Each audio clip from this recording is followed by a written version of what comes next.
Phillies are 2008 World Champions of Baseball. The Philadelphia Eagles are Super Bowl champions. Eagles fans everywhere, this is for you. Now entering the game for Philly Pressbox Radio, Bill Furman and Jim Chet Chesko. Hello, Philly sports fans. No, Bill Furman is not here. You're right. It's just me, at least for now. Maybe Bill will join the show later on. We'll see. He got tied up with something. I thought he was retired. I guess not. Wednesday, February 28th, 2024. And this is Philly Pressbox Radio Roundtable, brought to you by the Irish Rover Station House in Langhorne, PA, Cabs Philly Tailgates, and the Edge of Philly Sports Network, of course. As I said, Bill may or may not be on the show later on, but hey, if not, we will struggle and get through this, I promise you. The 76ers, we can tell you, have really struggled. They've lost, 3 or 8 of their last 11. They are now close to falling out of the top 6. They're within a half game of 7th place in the NBA East, and that would put them in the dreaded play-in tournament to get into the playoffs. We'll talk about that. The Flyers lost a couple of tough ones over the weekend, but stormed back and beat Tampa Bay in a big Tuesday night game. They needed that one badly. The Phillies are about a week into spring training. The Eagles staff is at the NFL Combine, and we'll also talk about the possibility that Philadelphia will be shut out of March Madness this year. I hope not. As I said, huge win for the Flyers. They needed that one. The Sixers, though, tough to watch these days without the big guy, although they did give the Celtics a battle for 3+ quarters. You kind of knew it was going to end the way it did, however. We have a great guest on the show tonight. It is NJ.com's Bob Brookover, and it's always good to talk to Brooky. We will talk Eagles and Phillies with him, and it looks like he is ready to roll, so let's do this thing. Bob Brookover, how you doing, man? Yeah, how's it going? Doing all right, man. Everything's going well. I got to tell you, the Eagles, I don't know what to expect from them these days. They haven't played a game in more than 6 weeks now, but we're still talking quite a bit about them, given, the late season swoon, the coaching changes, talk of locker room turmoil. Let's start with your take on the demise, which, by the way, began shortly after you went from covering the Giants to the Philadelphia Eagles again. So I'm blaming part of this on you, Bob. Well, some people have blamed it all on me. I've got the numbers. The numbers are, when I was covering the Giants and the Eagles this season, they went 5-14.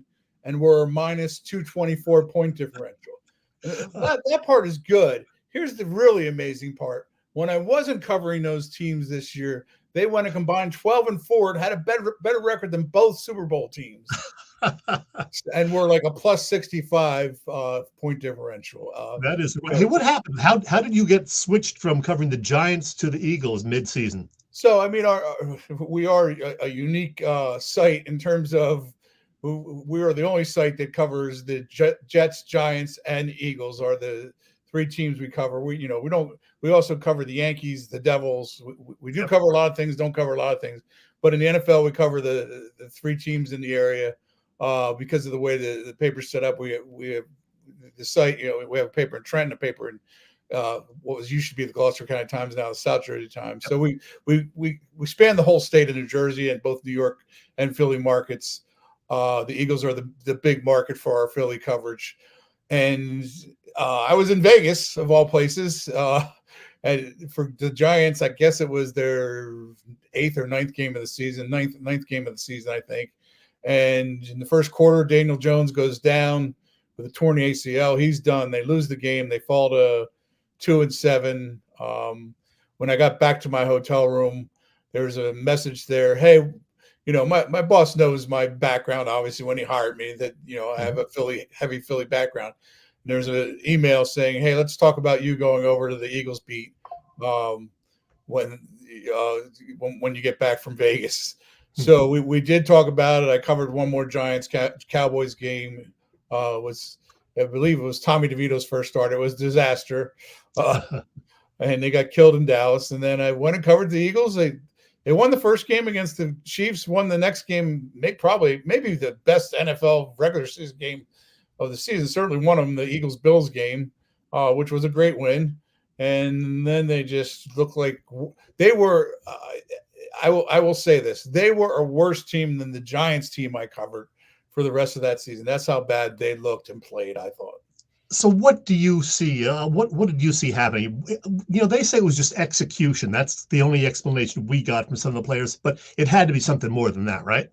Yeah, but I don't know what. I mean, obviously there have been all kinds of theories about, well, Jalen wasn't a good leader. Jalen wasn't a good leader when things went bad. There's been the chemistry went bad. There has been the coordinators. Nick's system is stale. Obviously, I did hate the coordinator move by Nick Sirianni in the middle of the season. That I would have, and it may have turned out no different, but I just didn't think doing what he did to Sean Desai in the middle of the season was the time to do it. Maybe there was a disconnect between Desai and the players, but I never liked doing anything like that in the middle of a season, especially in a sport like football where there's so many moving parts. But I don't know that anybody actually has the exact answer, because this team still has talent. They've remade themselves some this offseason. Obviously, there's a lot to be done here, especially on the defensive side of the ball. Yeah. But I don't think there's a perfect answer. I haven't seen a perfect answer yet. I don't really buy into the Jalen Hurts leadership thing entirely, because I do. When people say, hey, you know what? 6 weeks earlier, everybody loved the type of leader Jalen Hurts was, because he was accountable. He never got too high or too low. Could his body language look bad sometimes on the sidelines? Yes. But that's who he is. And since the season's ended, A.J. Brown came out and said it last week. That's who he is. When I asked about it, during the season, and admittedly, I had to build some relationships in a hurry after switching beats, and probably didn't have as great a relationship as some people in terms of getting people to say things. But the people I talked to who were willing to talk to me basically said what, Jordan Mailata being one of them, hey, this is who the guy is. Why should we want him to be something different? And I had a long talk with Marcus Mariota about him during the season. And he said, Jalen is a guy who wants to be told when things, he doesn't want to be told, oh, you're doing this great, you're doing that great. He wants to be told when he's not doing great. He wants to be an accountable guy. So to answer your question I can't answer your question. I'm not sure anybody can answer your question exactly what happened to that team. Excuse me. As you said, everybody was fine with Jalen Hurts when they were winning. When you're going to the Super Bowl or you're 10-1, it's not an issue. But then when you lose, a bunch of games in a row, I think they want to see, more fire from him, to be less stoic, to, show some emotion. But does that really do anything? I honestly don't know. Yeah, I don't know either. I mean, I'll go back to my baseball covering roots of, Larry Bowe was too emotional. And, even Nick Sirianni's been, hey, he's too emotional. You act who you are. It was Travis Kelce too emotional in the Super Bowl? Probably. But, it didn't keep the Chiefs from winning the Super Bowl. So there are a million different ways to win, and a million different – and execution maybe is part of it. They lost a playoff game. I wasn't surprised at all that they lost a playoff game, that they didn't have Reed Blankenship in the secondary. They didn't have, A.J. Brown, playing. They weren't going to win that game without A.J. Brown. And they, just so many things. And by that point, their mojo was entirely gone. Once you lose to the Giants in the last game of the season, you can lose to anybody. Yeah, and that Cardinals lost too, and giving up a 92-yard drive to Seattle with a backup quarterback. It was just ugly. I'm trying to put it in my past. And as it all went on, like it did become a snowball where it's like, how do we get out of this? You could tell there were some lost souls in that locker room in terms of what was going on. I'm going to ask you another question that I know you don't have the answer to, but I'll ask it anyway. What is your gut? I don't have an answer. What's your gut feeling? Jason Kelce. Is Jason Kelce going to be back? Like I said, you don't have the answer, but what are you sensing? I go back and forth on this one. Well, I'll give you my hope. My hope is yes, because I feel deprived that I just got back to covering the Eagles, and certainly the two guys I was so happy to be back seeing and covering were Jason Kelce, who just all-time great guy who I covered. If I had to make a Mount Rushmore of guys that I've covered in terms of being good people and great players, Jason Kelce would be on that. And the other one being Brandon Graham, who just terrific person, and it was great to cover him. And I'm hoping he's back. He wants to be back. I'm hoping he's going to be back. I'm doubting that he's going to be back. He's just from his routine since the season ended. In terms of, and Jordan Mailata said this at the Super Bowl. He didn't say it to me, but he said it to somebody. I forget who it was. Basically, look at how much fun he's having. He's not coming back, and he's having a blast. And I saw a podcast yesterday. He was on with Dana Carvey and David Spade. I'm like, yeah.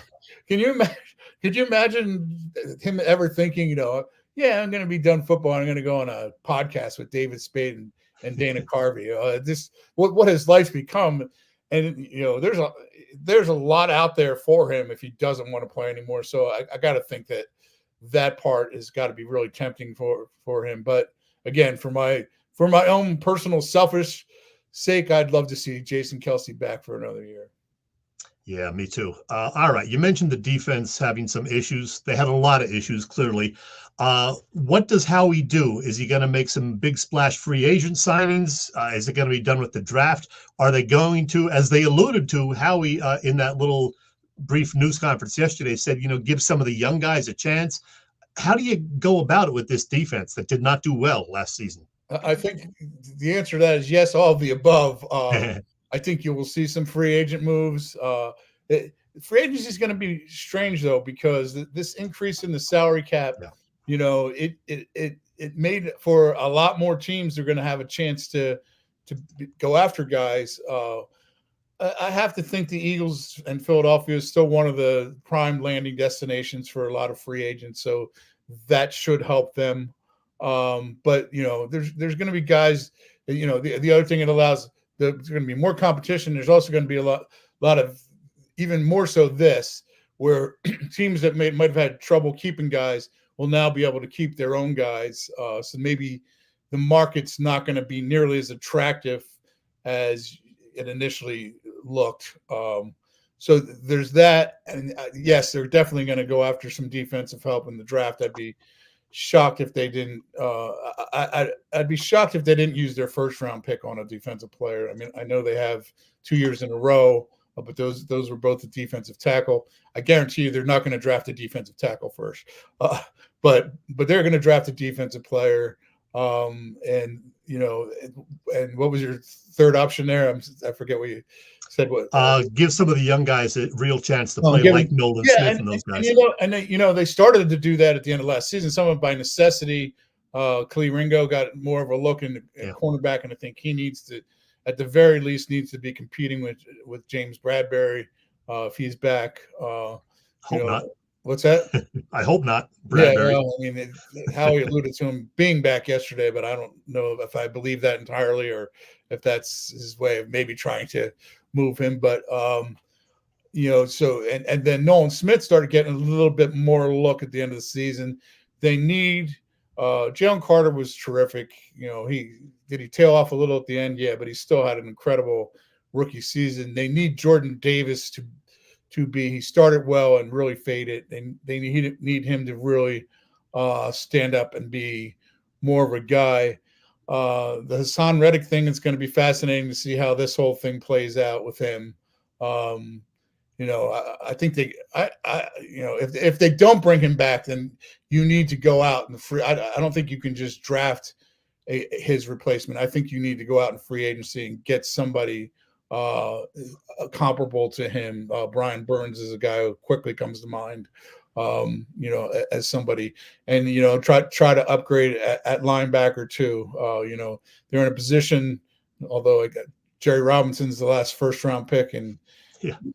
I was a junior in high school when they did that. I think a freshman or sophomore, or junior in high school. It was a while ago. Yep. long time ago. But they're in a position that they might be able to get a good linebacker at where they're picking. A guy they need a linebacker that makes plays, that really creates turnovers, makes plays. They just seems like so long since they've had somebody like that. Well, speaking of that, a lot of the Eagles fans are clamoring for Jeremiah Trotter Jr. Is there any shot that he'll be an Eagle? From what I've seen, he's not. And this is draft experts, and this is guys, who know a lot more about the draft than I do. But he's not like a number one guy. He's more of a second or third guy. Mm-hmm. For among the linebackers. The guy who's getting a lot of hype is Edgerrin Cooper from Texas A&M. I believe he's from. Yeah. I won't say that they won't draft Jeremiah Trotter Jr. I just don't think they're going to draft him in the first round, and I don't think he's going to get drafted in the first round. Again, I'd love to see him here. He's a local guy, and I loved covering his father. His father. Yep. Really good guy, and obviously a really good player. Also not a first round pick; he was a later round pick. So, right. So we'll see. But I'd love to do it. But I don't. He's not going to go in the first round. Let's put it that way. It's going to be an interesting next couple of months for sure. Hey, let's switch gears a little bit and talk some Phillies before we let you get on with your evening. Today, of course, being the 5th anniversary of the Phillies signing Bryce Harper to that long contract that he may want to get renegotiated. I don't know about that. But Bryce Harper back for another season with the Phillies. I don't know about you, Bob, but I'm expecting a big year out of Bryce. He's starting the year healthy, going to have a full season, we hope. What are you expecting from Bryce? Sure. I mean, he's lived up to his contract to this point. Obviously, there have been some injuries, but, in terms of what he's done in postseason play and just who he's been, he's certainly lived up to that. Yeah, I do expect him to have a big year. It's amazing that 5 years have gone by already, but it's also amazing that there's 8 more years. I remember I did a big story on him when they signed him. It's funny because I've been to Vegas twice in the last 3 months and like 6 times in the last 2 years, and I'd never been there in my life before they signed Bryce, but I've gone back there a lot. But I remember going down to the Nationals clubhouse and talking to who's the face of their franchise. I'm drawing a blank on his name. Was there forever. First baseman and a third baseman. Molitor? No. For the Nats. Anyway. Oh, the Nats. Yeah. For the Nationals. I can't think of his name right now. I'm drawing a blank. Yeah. But anyway, he said he was toward the end of his career and he's done now. Zimmerman? Yeah, Ryan Zimmerman. Thank you. There you go. He said, is it Ryan Zimmerman? No, it's I don't know. Zimmerman. Yes, definitely. He said, I'm going to be 50 years old when he's done that contract. And it was, I really laughed at that, but yeah, I think Chet, that he's primed to have a big season. He's still a great player. Really, what is he, 30 now, I guess?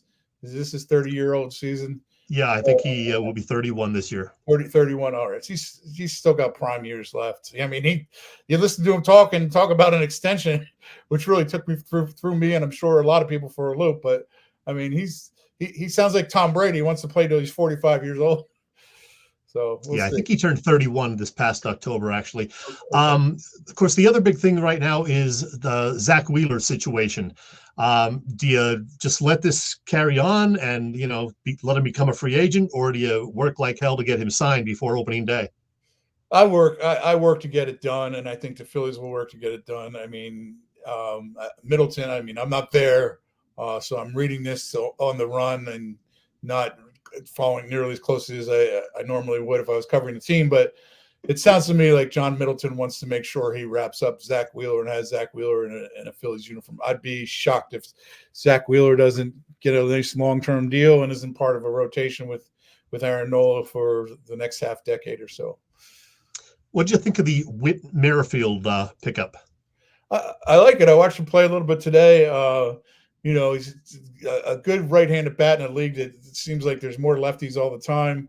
I like it. I think it's a good. It's not just the starting 9 offensive guys that get you through a season, and he's like one of those pieces. I think that is a good fit in the clubhouse. Will be a guy you can play a lot, and sometimes give other guys days off. You really need a nucleus of 12 or 13 those type guys, and he definitely fits into that role, I think. It looks like it's going to be bullpen by committee until somebody, comes through and wins the job and shows that he's definitely the guy.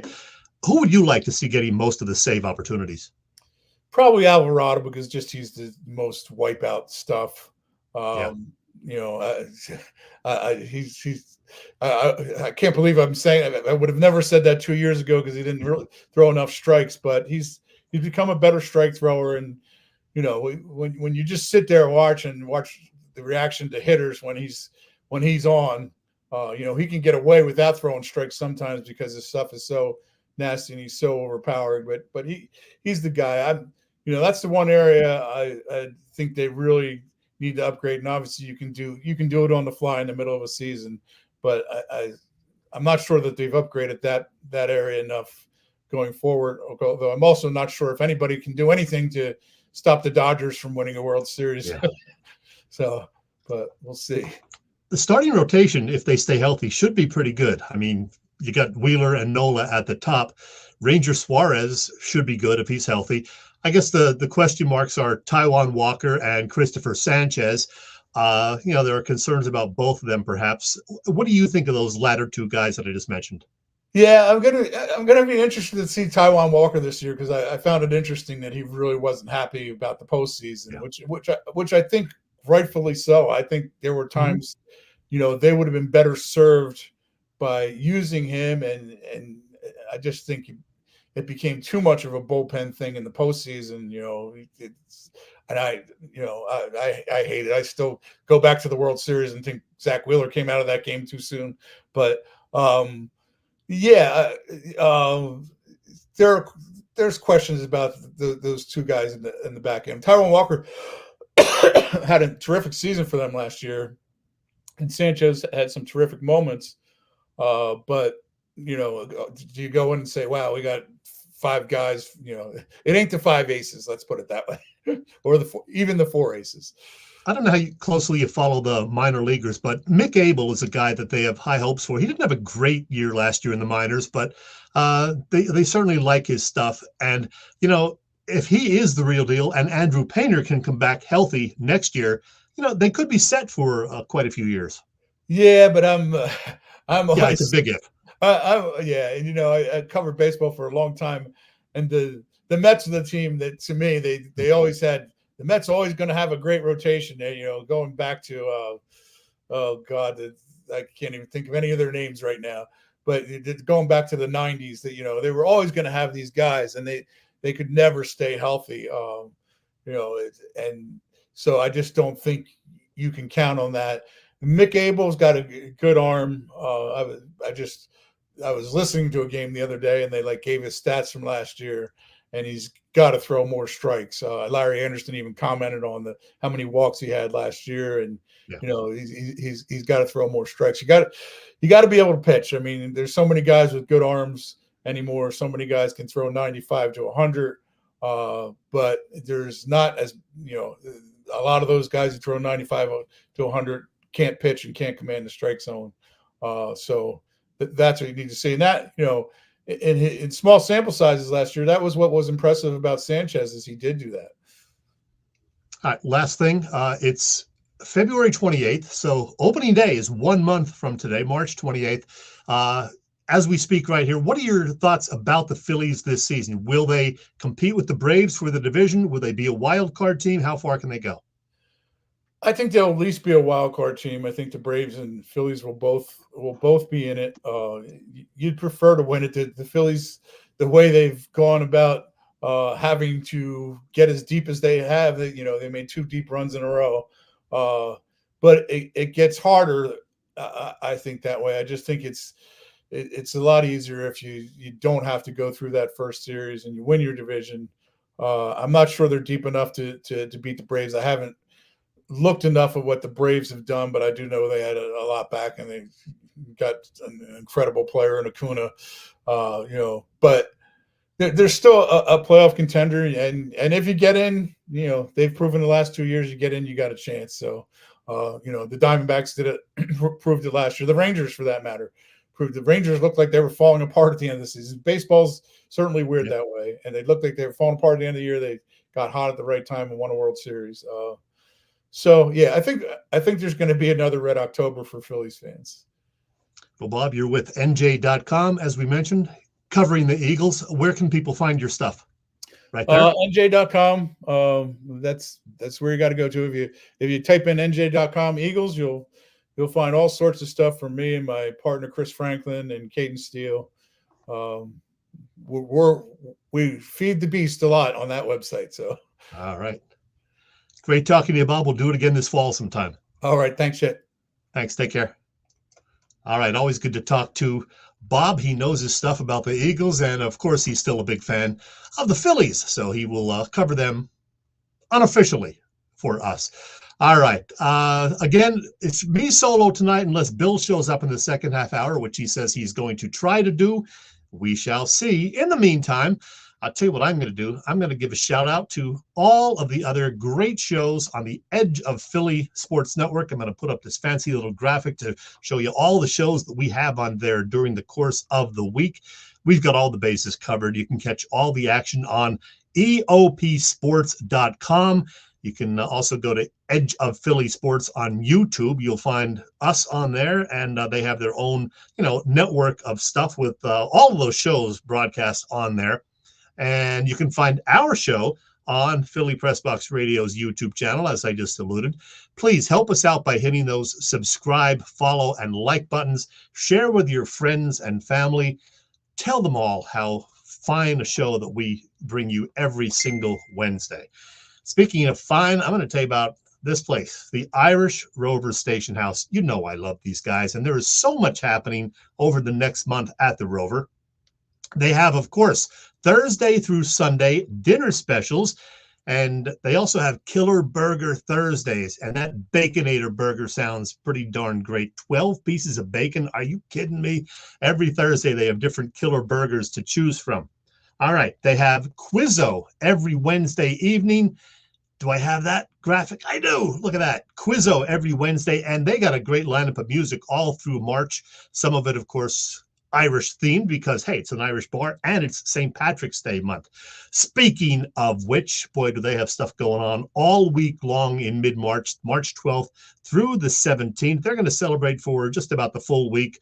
Irish food and, more than usual Irish beers. They have dancers on the weekend for St. Patrick's Day, which happens to fall on a Sunday this year. That is just some of what's on tap at the Irish Rover. 24 beers, of course, always on tap there. The Rover, located on Bellevue Avenue in Langhorne, and you can get all the details on their website, which, of course, is IrishRoverStationHouse.com.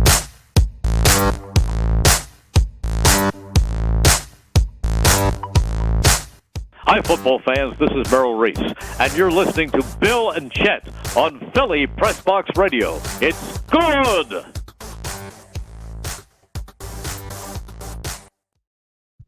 It is good, isn't it?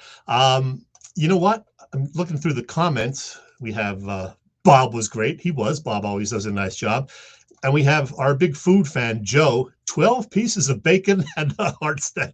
I love that. They don't have any scrapple there, Joe. I checked. No scrapple on the menu, but it's pretty darn good anyway. At the Irish Rover, of course.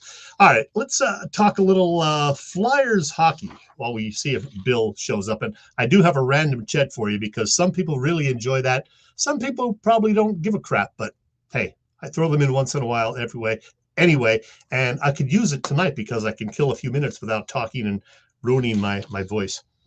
The Flyers, as I said, had a couple of tough losses over the weekend. They played the Rangers really, really well, but lost it 2-1. And they lost a higher scoring game to those stinking Penguins. Huge win over Tampa Bay Tuesday night. I didn't realize this, but I know they've always had trouble with the Lightning, but Tampa Bay had beaten the Flyers in Philly 8 consecutive games before last night. So it was a tight game for 2 periods. The Flyers then went ahead, and Tampa Bay pulled their goalie a couple of times. Flyers filled the net. So won it rather easily the way it looked, but it was a lot tougher than it looked. Huge win for the Flyers because they are now in 3rd place still, and clinging to that spot. And you want to try to avoid the wild card spot there, because then you have a lower seed. So right now they're in pretty good spot because Washington lost last night as well. So that helped the Flyers, who play the Capitals this coming weekend. And that's a big one for both teams, obviously. I mentioned that I have a random Chet, and I can tell you that most of you follow me on Facebook. So you know that I had a post over the last week seeking your favorite songs by The Who. That, of course, is because Roger Daltrey is hitting a milestone birthday in the days ahead this Friday. So Bill voted, I voted, about 68 other people voted. I think we did have exactly 70 people naming their 3 favorite songs from those wonderful Brits, The Who. And here's a recap of how all of that turned out. Oh, I didn't ring the bell. Always got to ring the bell for random Chet. Hey, everybody. All right, another songs poll regarding a legendary classic rock act. We've done a bunch of these since last summer regarding, favorite songs from the Beach Boys, the Rolling Stones, Pink Floyd, and the Doors. And now, ahead of the great Roger Daltrey's 80th birthday on March 1st, we're going to talk about our favorite songs by The Who. As with previous polls, I asked a whole bunch of folks on Facebook and in some cases text or emails for their absolute favorite 3 songs by The Who. And then I compiled the results, and I'll give you the rundown in just a sec. I was a kid when The Who first broke onto the scene with My Generation, and then I Can See for Miles, the Tommy album, the fantastic Live at Leeds release. But for me, it was this one, Who's Next, the album that really got my attention, and that of millions more people too, I'm guessing. If you're any sort of a classic rock fan, especially if you're in my age bracket, I think you will know pretty much every song on this great album. Let's see, from, the opener, Bob O'Reilly and Bargain, through Love Ain't for Keeping, My Wife, The Song Is Over, to the side 2 finales, Behind Blue Eyes and Won't Get Fooled Again. Man, this sounds like a greatest hits album, and that's why it's considered to be one of the absolute greatest albums of all time. Of course, there were many albums in the years that followed, including Quadrophenia and Who Are You, the final one with drummer Keith Moon on it. There was a farewell tour or 2 that didn't stick. Pete Townsend and Roger are still touring as The Who today. I saw them in 2019, and they were great. Now, this isn't a history piece. You know The Who's story, but what did all of you go with in picking your favorite songs by The Who? Well, about 70 people voted, and you guys, for the most part, stuck with the big hits, although there were some deeper cuts and minor hits mentioned, like A Quick One, While He's Away, Dr. Jimmy, My Wife, Pictures of Lily, and Trick of the Light. Oh, in tabulating the votes, a first place vote was worth 3 points, a second place vote 2 points, and a third place vote, you guessed it, 1 point. And I had a really tough time coming up with my personal top 3, but I ended up keeping it simple and going with a trio of classics. At number 3, no, it's not called Teenage Wasteland, kids. It's Baba O'Reilly from, Who's Next? At number 2, the best song on the double album, the rock opera, Quadrophenia, Love, Rain, or Me. And in the top spot, I had to go with that amazing 8.5-minute closing song on Who's Next, the classic Won't Get Fooled Again. Those are my choices, but how did you guys vote? Well, having counted up all the votes, I can tell you that several lesser hits and fan favorites like Athena, Another Tricky Day, 5:15, I Can't Explain, Long Live Rock, and even You Better You Bet got only minimal support from voters. They didn't crack the top 15. Oh, well. So here we go with your top 10 favorite songs from The Who. There was actually a tie for the 10th spot with a couple of old favorites, Substitute and Magic Bus. At number 9, the very first big hit from The Who, and one of their signature songs, My Generation, released in the fall of 1965. In the 8th spot, well, it actually had the same points total as My Generation, but since it got one more first place vote, I am going to put it at number 8, and it is the title song from that 1978 album, Who Are You? Keith Moon did die 3 weeks after the release of this fun album. All right, number 7 surprised me.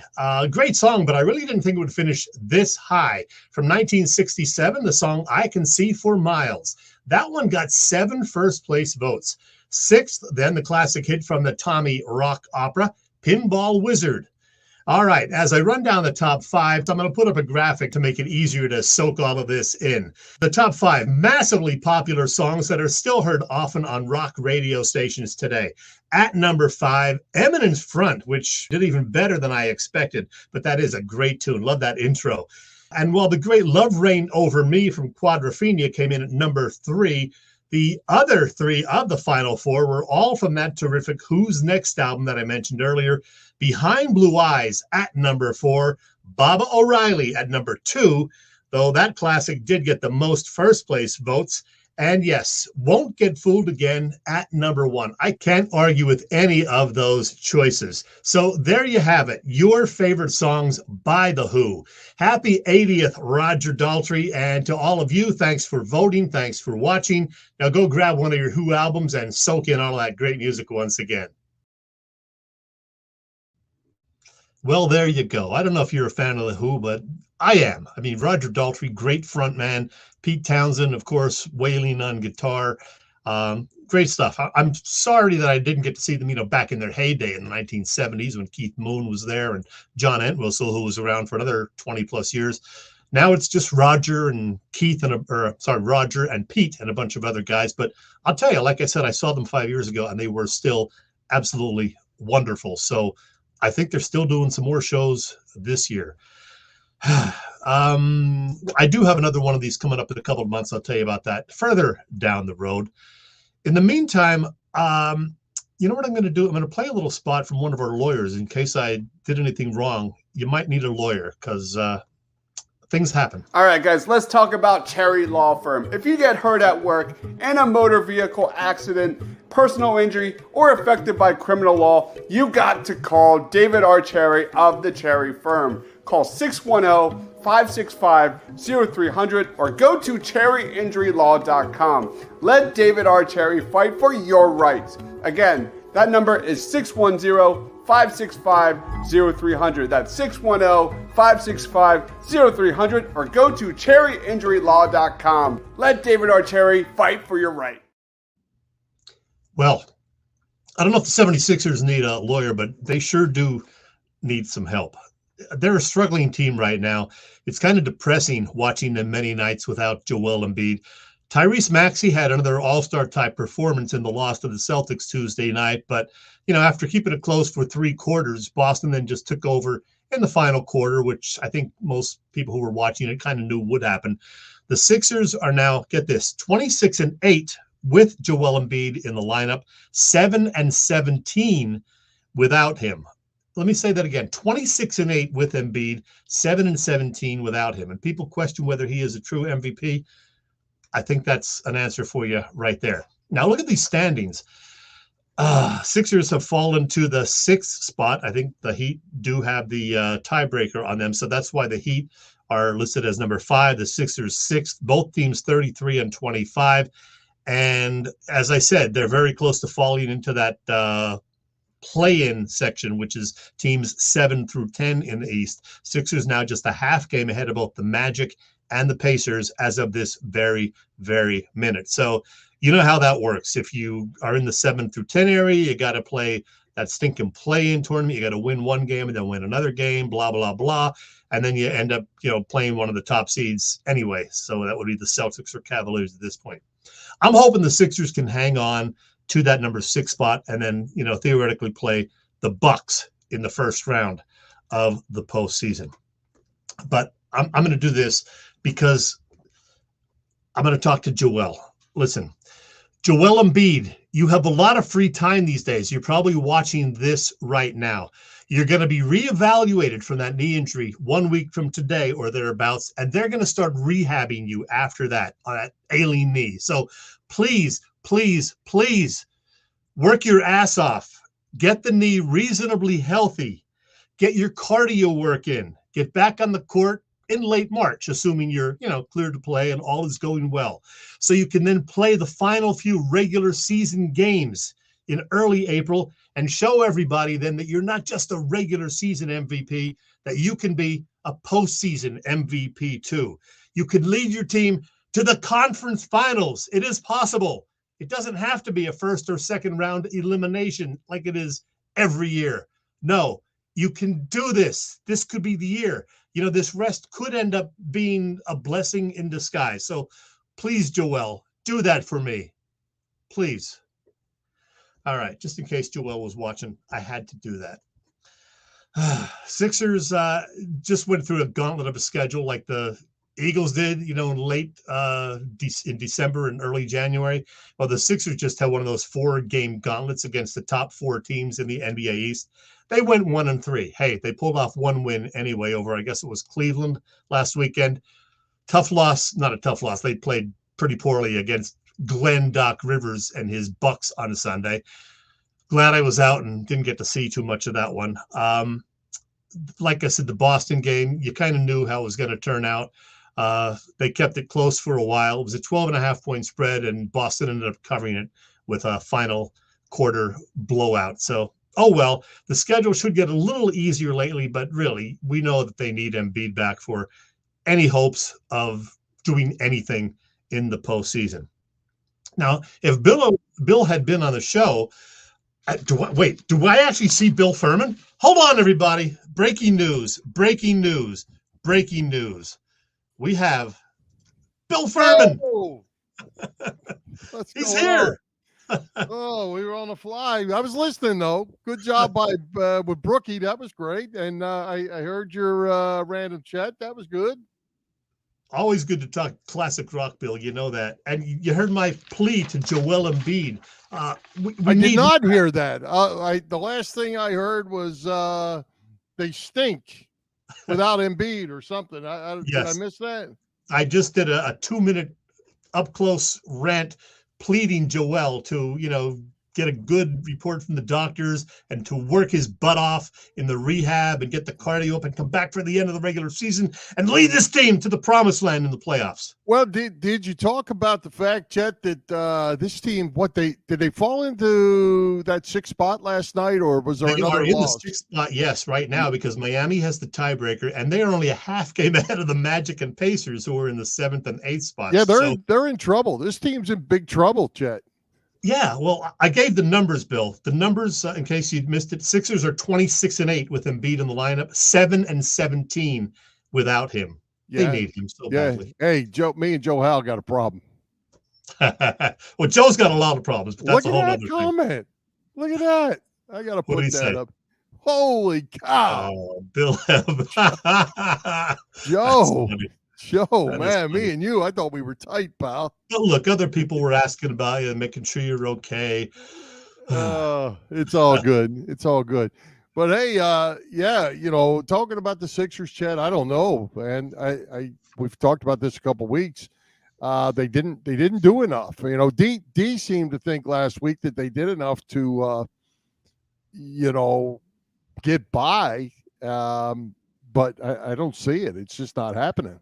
No, they can't get by without him. They certainly can't. Buddy Hield has cooled off since he joined the team.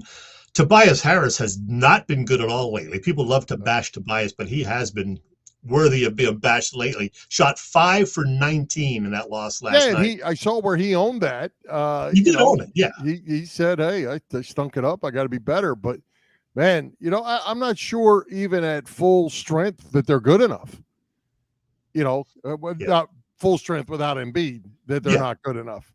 No, it doesn't matter. I mean, until they get Embiid back, they're not even worth watching most nights, which is kind of sad because I'm a Sixers fan. So I'm kind of glad I missed that Bucks game on Sunday. Yeah. What happens when they lose these next 2 spots and they end up in the 8 hole?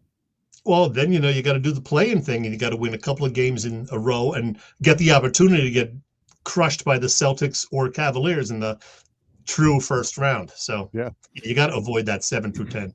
And, and I guess we'll see how this all plays out. But I think, you got to kind of look, if I'm the Sixers, I got to evaluate this whole thing from a lessons learned standpoint and say, what do we need to do differently? We know Embiid, for whatever his deal is, he's not dependable. As good a player as he is, he's not dependable. We can't build our team around one guy. We got to figure out a way to be better balanced team. And I said this how many times? A year or two ago, everything runs through him, and it's not good. It's not good when he's on the court. I've never thought it was good, because you end up a lot of times, not so much this year with Maxey, but you ended up with 4 spectators and 1 player last year. Maxey has certainly stepped up and done his thing this year. But, I think they've got to regroup. They got to reorganize and figure the whole thing out, because this isn't the answer. Yeah, we'll talk more about it in the weeks ahead, of course. Hey, you were going to talk about the fact that Philly could be shut out of March Madness this year. Yeah. You were going to mention that Villanova is probably the best bet. But, Bill, I give you this. Drexel is 18-11 and 11-5 in the CAA, the Coastal Athletic Association, or whatever the hell it's called these days. They are tied for second in that conference, and they would get an automatic bid if the Dragons were to win that conference tournament. So the Dragons have a shot, and Villanova does as well. Drexel, by the way, beat Villanova by a bucket earlier this season. Yeah, everybody beat Villanova in the city pretty much. But, there's 68 teams in the field. ESPN bracketology right now has, or last night before Villanova win, had Villanova in their first 4 out grouping. Mm-hmm. So basically had them kind of like as the 70th team in a 68 team field. But I say to you, with no Philly teams involved, does March Madness lose a little luster to you, or do you just do it for the pool, the brackets, and just have fun with it? No, it does definitely lose a little luster for sure. I mean, I'm not a huge college hoops fan these days anyway. I haven't watched more than 10 minutes of college basketball this entire season, to be honest. I think the last games I really watched were last April's tournament. So, with no Philly teams in it, it definitely takes a lot away for me. But, I will get in a pool and, follow along for a little while. And then I'll watch the Final Four and the championship game. But it's a shame when we don't have any great Philly teams in it. And it's been a couple of years now since, Villanova's been good and nobody else has been great for a lot of years. Yeah, and that St. Joe team at 17-11 is a little misleading because they're 7-8 in their conference. And they're not like going to win 8th place in their conference, but they sit there, and if you look on the surface, you say, well, they're a 17-11 team. They have a chance. Well, not when you're 7-8 in your conference. You probably don't have a chance. And, Penn used to always be a good shot of winning the Ivy League. Penn is awful this year. They're like, 2-8 or something in their conference. Goes back to the whole transfer portal thing. The best player in the Big Five played for Penn last couple of years, and he transferred to St. John's. Left the Wharton School at University of Pennsylvania to go to St. John's to play basketball up in the city. So a big hit for Penn, and Penn is just 10-16, and obviously they're on the outs. How about that? Bill, I talked a little bit about the Flyers, the fact that, they had that tough weekend, losing a couple of close ones. They played real well against the Rangers, but just couldn't get any offense going. Huge win, as I mentioned, over Tampa Bay Tuesday night. First time in 9 meetings in Philly that they were able to beat the Lightning. That was huge, I think, for their confidence. Bobby Brink back in the lineup with the big club and scored the first goal. So that was nice to see. Yeah, and there was 2 really good, solid periods of hockey by both teams. 1-1 at the end of 1-1 at the end of 2 periods, and the third period, the Flyers just took it to them and dominated them, and jumped out early, got 3 goals in the third period in the first probably 5 or 6 minutes, and cruised along. Good win against a good Tampa team that. The Flyers need all the points, and as you mentioned, the Capitals lost. That's good. Yeah. They can play with anybody. They got to get the goaltending situation straightened out. Ursanen looks fine, but he can't play every night. They got injuries, and they're still playing well. Cam Atkinson, a healthy scratch last night. That was kind of interesting as well. They need TK back. He's their leading goal scorer, and they need him back. Yeah, I didn't hear an update. Do we know yet how long he's out? Is it just game to game, day to day? Possibly this weekend. They said he could be back. So, but he's missed a handful of games, and they've lost those games by 1 goal. So maybe, he's a guy that can make a difference. And Jamie Drysdale as well, who's hasn't been great, but he is a guy who plays on the power play, and he's going to be out a couple of weeks, it looks like. He could be out a long time. Kind of mixed feelings there. He really hurt that shoulder again, but they said he was in the press box last night without a sling on the shoulder. So maybe it's not quite as bad as they thought it was, but it sure looked bad when it happened, and it was dragging as he left the ice the other day. Yeah. Oh, man. So what else should we talk about, Bill? We covered the Phillies, the Eagles. Well, did we talk about the best tailgaters in Philadelphia? Because we got them with Bob Cavanaugh and the gang at Cavs Philly Tailgate. That's for sure. It is funny that you mentioned that. We did not. So I'm going to do that right now. Cavs Philly Tailgates. They've been cooking up a terrific catering business now for 30-plus years. Known best for their tailgate parties, Cavs is a 3-time winner of Philly Tailgates, Jack Daniel's Great American Tailgate Party Contest, and a past winner of the Philly Daily News Tailgate Award. Cavs also does corporate events and parties, you name it, and they have some things coming up. Opening day for the Phillies 1 month from today, believe it or not, March 28th. They'll have a nice tailgate before that game. They're doing a couple of tailgates before WrestleMania, that 2-night event in Philly in early April. And then June 8th, when Kenny Chesney comes to town, they will be tailgating for that as well. Order your tickets from the website, phillytailgates.com. Check the site, and if you have any questions, you can email them at cavscatering@verizon.net. Cavs Philly Tailgates is the way to go. And there's our buddy Cav. What a good guy. They also, of course, work closely with the crew at Philly Sports Trips. Vince and the gang, they're the folks to use for all the Eagles road games and more.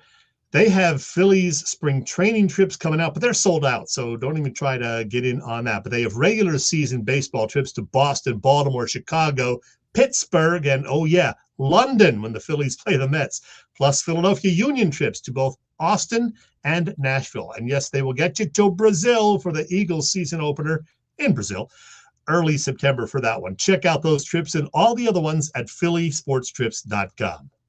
Very good. Hey, Chet, our man Kid here. I was going to bring this up here at the end. He brings up women's basketball, Chet. The player at Iowa, she's pretty good, that Caitlin Clark. Triple-doubled again the other day. The Big Ten tournament, which this is not the Big Ten tournament, this Ohio State-Iowa game. The Big Ten women's tournament sold out. Oh, wow. It is sold out. And for this Ohio State-Iowa game this week, tickets going for $500. Is that on Saturday, do you know? It is on, I believe it is on Saturday. But yeah, College Game Day will be there. It's a big deal, and it is actually, it's really cool. I watched it again last week. They got whipped by Indiana. Honestly, my opinion is she's tremendous. She can do it all. They're not that good otherwise. I don't see them winning the national championship. I don't see them beating Ohio State. Not that I know a lot about Ohio State, but if you get a chance, if they're on regular network TV, check out Caitlin Clark. She's something special. Not somebody you're going to see coming around every year. Bill, this is 3 weeks in a row you have mentioned Caitlin Clark. I have. You know what? I recognize athletic accomplishment, Chet. Yeah, and she certainly got that. Man. Is doing that. You were probably going to ask me about next week's show. I don't have a guest lined up yet. I know this. It will be somebody talking about the Phillies. I'm working on one real good one, but I haven't got a commitment yet. But if that falls through, I will have a backup. You always got to have a backup plan, Bill. I'm hoping your co-host shows up next week on time. Let's just go with that. Let's just hope we have a co-host in the seat. Don't you just tell them who you are and you have a duty? Well, there's one thing I learned in this business, Chet. When you're welding, You can only burn metal just so fast, and after that, it just takes what it takes. So that's how we rolled today. That's all I can say. Got to do what you got to do. Didn't you retire like 2 years ago? Did I miss something? Yeah. We got to revisit that. That hasn't worked out all that well. Oh, so what else you got? Good Eagles talk, thing. Good Phillies talk with Brooky. We got all of that. Yeah, that was fun. It was good to have Brooky back on the show. I had another thing I was going to mention. Yes. I heard y'all talking to baseball.